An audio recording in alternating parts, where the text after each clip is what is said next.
we are not our co-wives. We are not our co-wives.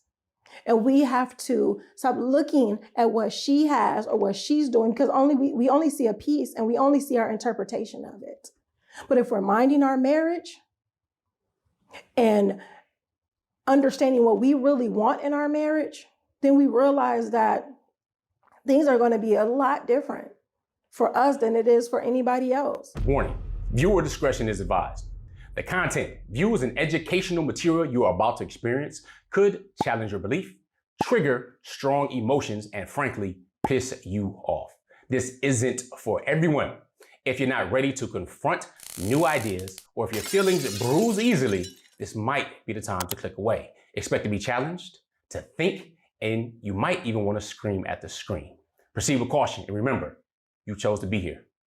Let's get it. Assalamu alaikum. Peace. Is Coach Nyla, one of the co-founders of Outstanding Personal Relationships, as well as co-author of the book, Let's Talk Polygamy Uncensored. Okay, some of you may be new to this channel. Some of you may be returning to this channel. And for all of you who are here, welcome, welcome, welcome. Thank you guys for your return and all that other good stuff. Now, let's get to it. Do wives in polygamy, or polygyny, if you will, because again, I may do this on every video when I say polygamy and polygyny, just because sometimes it's just difficult for people to understand that polygyny is a specific term of polygamy. So polygyny is when a man is married to multiple women. So in this video, that's what we're going to be talking about.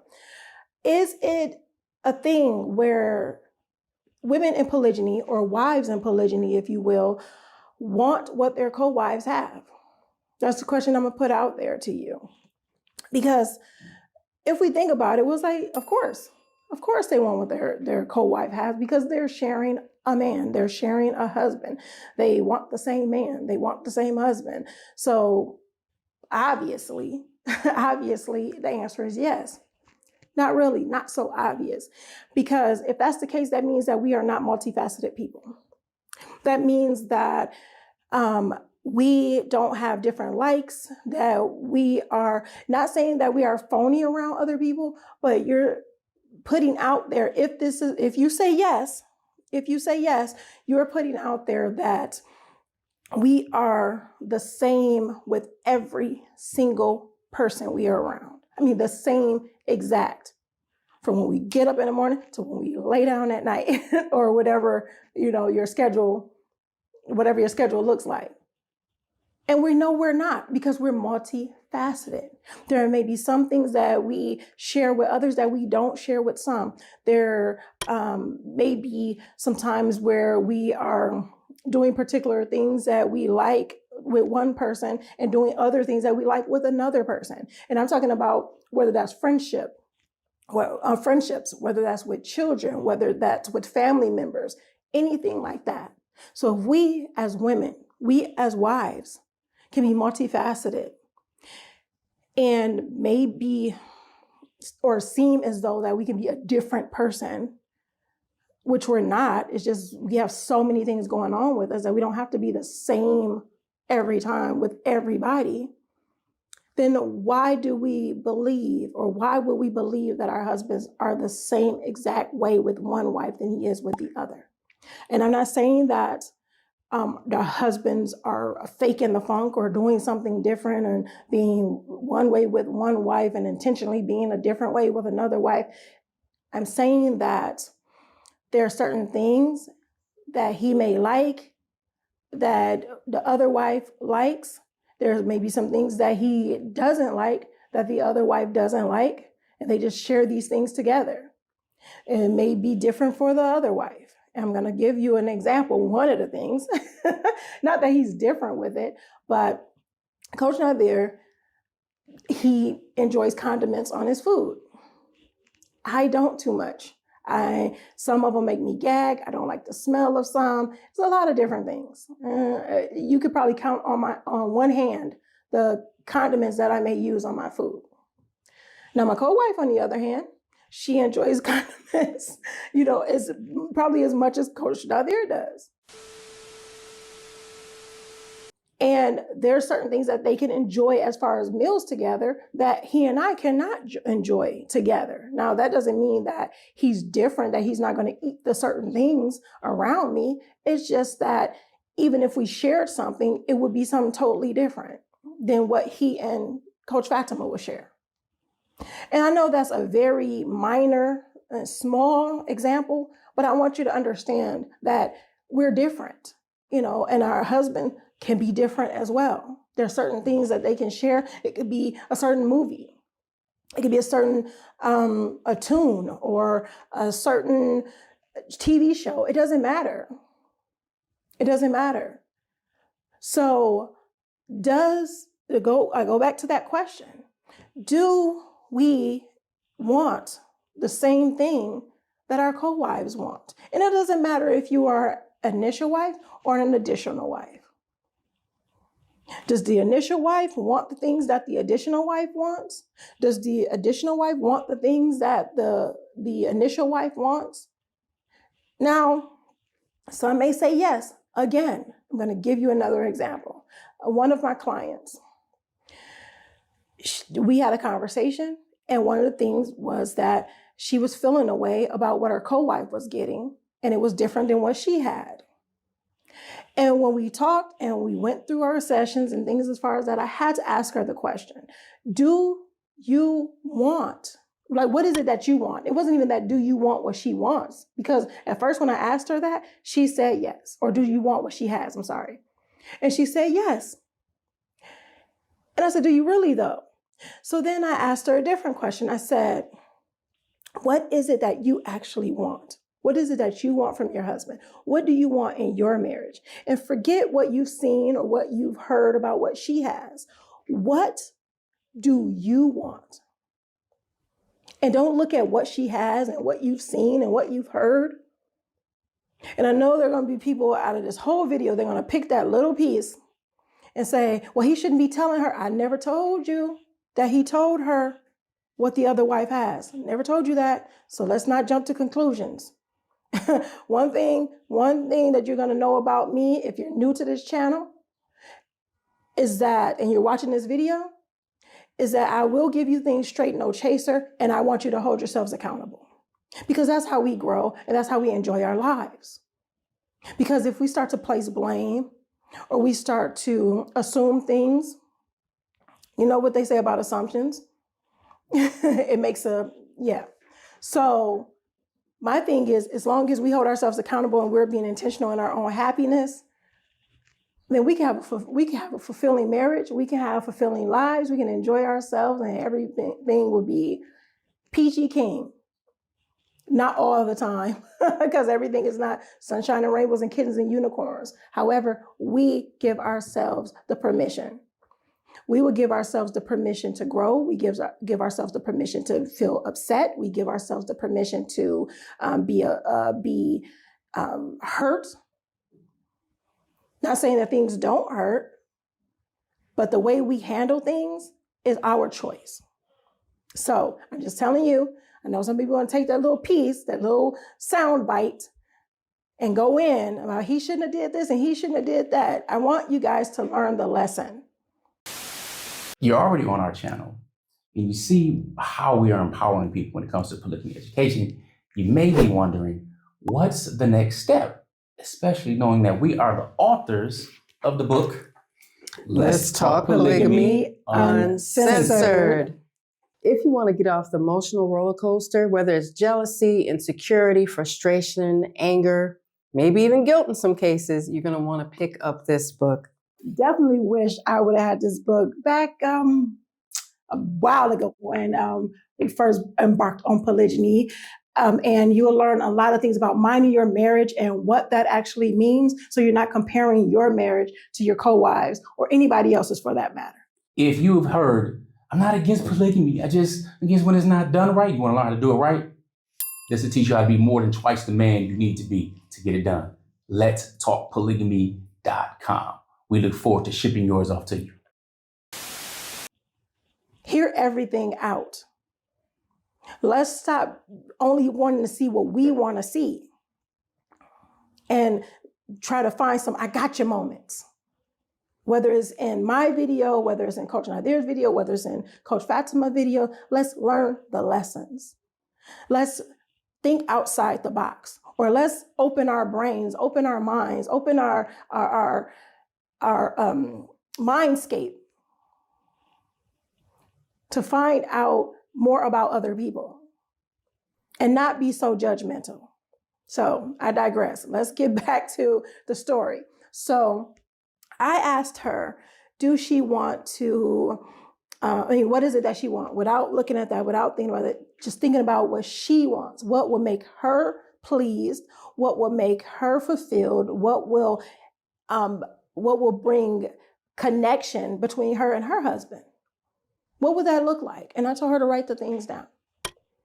And then she was able to finally get out of the space, out of the mindset of thinking that she has to have exactly what her co-wife has in order to be fulfilled, in order to feel like it's fair or anything like that. And it would be something totally different because we are not our co-wives.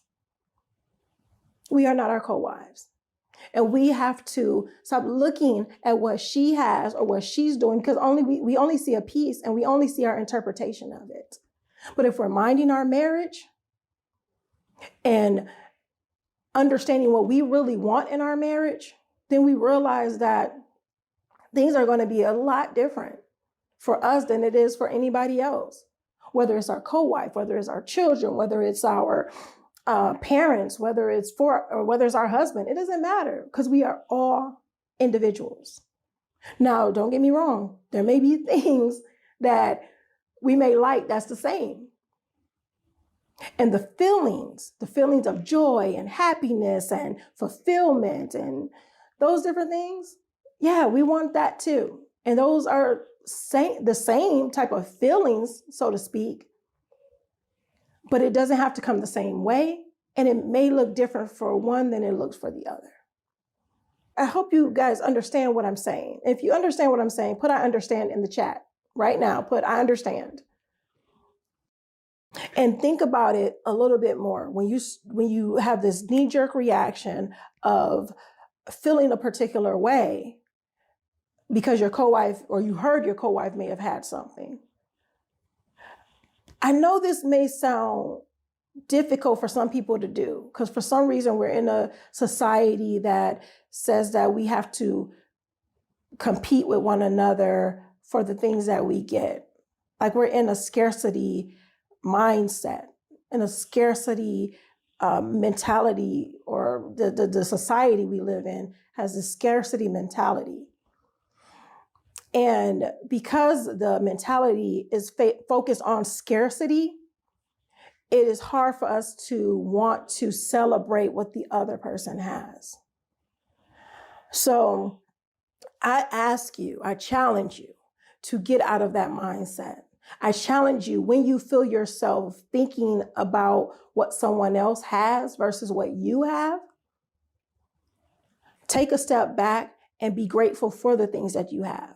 Because the more grateful you are for what you have, the more you're going to get. What you focus on the most is what's going to manifest itself consistently in your life. You want a wonderful marriage, work on that wonderful marriage. Manifest that for yourself. And I'm not talking about just just thinking about it and wishing it and the law of attraction is going to do it because I'm just hoping and praying and wishing. No, take the action. I help those who want to take the action. I help women who are wise, who are resourceful, who want it, who want to have fulfillment in their marriage, who want to have confidence, who want to enhance their connection, increase their connection, to intensify their connection with their husband,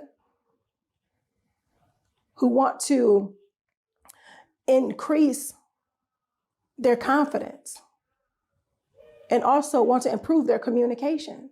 Because it's not always easy to communicate the things that we don't like or we're not happy with. And sometimes we have to do that in order to get the things that we desire. And I'm not saying just for selfish reasons. I always talk about being selfish for the greater good. My kids laughed at me when I said it. It was like, I'd never heard that before, because some of the things that, I say, they don't hear all the time. Unless they're watching the videos consistently, sometimes they don't hear that. But they heard it and they laughed and it was like, what does that mean, Umi? And they called me Umi. For those who don't know, that's my mom in Arabic. And they said, selfish for the greater good. Selfish for the greater good is pretty much almost a win-win situation. It can be a win-win situation, or it can be where the main thing of it all, like what's more important, like the bigger picture, like you see the bigger picture, and that's where the win comes from, the bigger picture.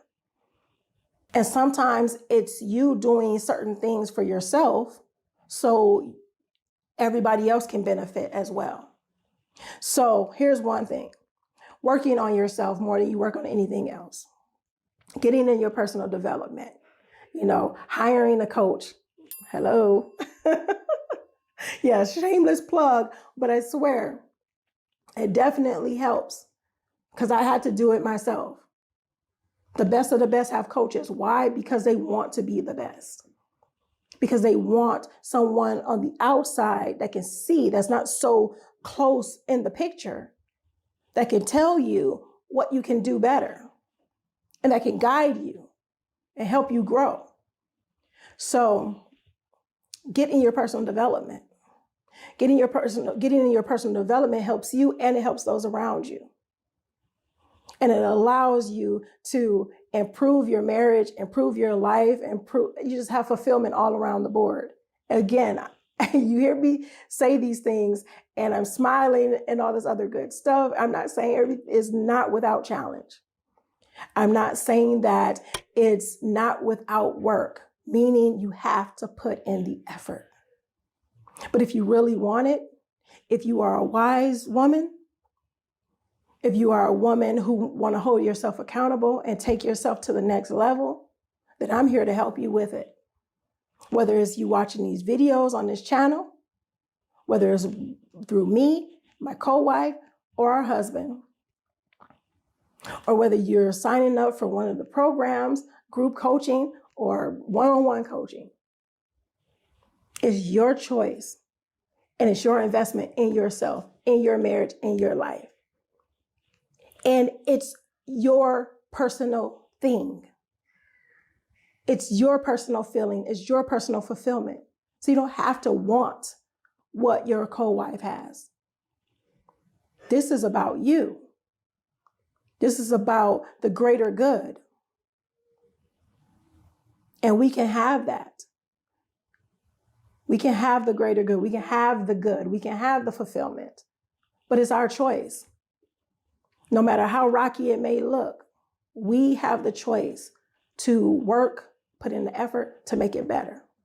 I hope you guys got some great information from this. I'm gonna cut this short. It's not as short as I would have liked it to be, but sometimes I have to really hone in on some of the things because I'm very passionate about that. I'm very passionate about women wanting better for themselves, not complaining, not fussing, not placing blame, those different things, taking accountability, moving forward, growing, and enjoying their marriage and their lives. So I hope you are one of those. I look forward to seeing you in the next video. If you haven't, make sure you like, comment, subscribe. If you received any benefit from this video, please share it because sharing is caring. I look forward to seeing you in the next one. Make sure you are growing intentionally, loving fearlessly, and connecting on a higher level every single day. It's Coach Nyla. I'll see you in the next one, inshallah, God willing. Assalamu alaikum. Peace.